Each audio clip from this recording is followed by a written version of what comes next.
بسم اللہ الرحمن الرحیم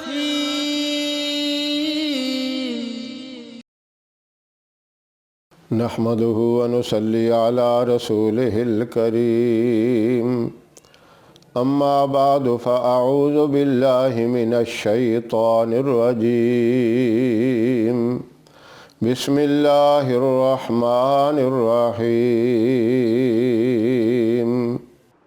محترم سامعین، السلام علیکم ورحمۃ اللہ وبرکاتہ۔ عید الاضحیٰ کی آمد ہے۔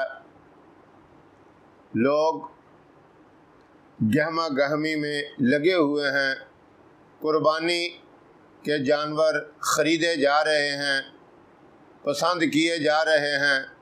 کوشش ہر ایک کی یہی ہے کہ اچھے سے اچھا جانور ملے، اللہ کی راہ میں اسے قربان کریں، اور چاند نظر آ جاتا ہے تو خوشیوں کے اندر اور اضافہ ہو جاتا ہے، خوشیاں دوبالا ہو جاتی ہیں۔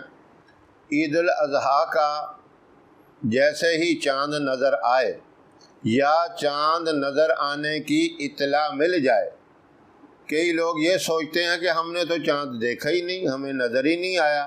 ہر ایک کو نظر نہیں آتا، باریک ہوتا ہے چاند، پہلے دن کا پتہ نہیں چلتا۔ جب آپ کو اطلاع مل جائے کہ چاند نظر آ گیا ہے تو آپ گھر میں آ کے یا مسجد میں آ کے یا اللہ یا مجیب 313 مرتبہ پڑھ کے دعا مانگے۔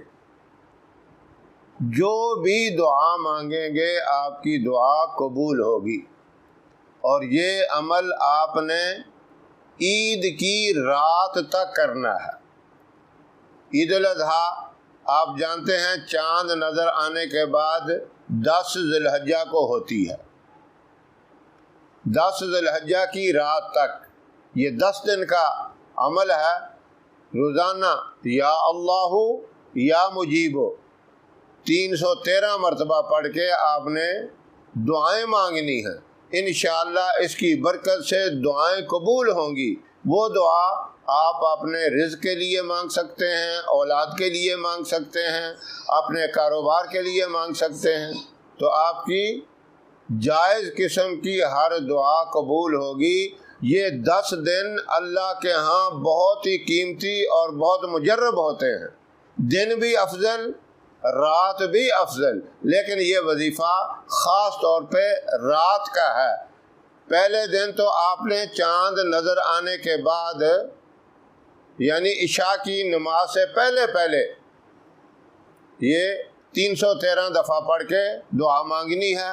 اس کے بعد آپ عشاء کے بعد بھی پڑھ سکتے ہیں، رات کو سونے سے پہلے جب مرضی پڑھ لیں، اور خوب دعائیں مانگیں اللہ سے گڑ گڑا کر۔ یہ خاص دن ہیں برکت، اللہ کے ہاں بہت ہی نورانیت والے، دعاؤں کی قبولیت والے۔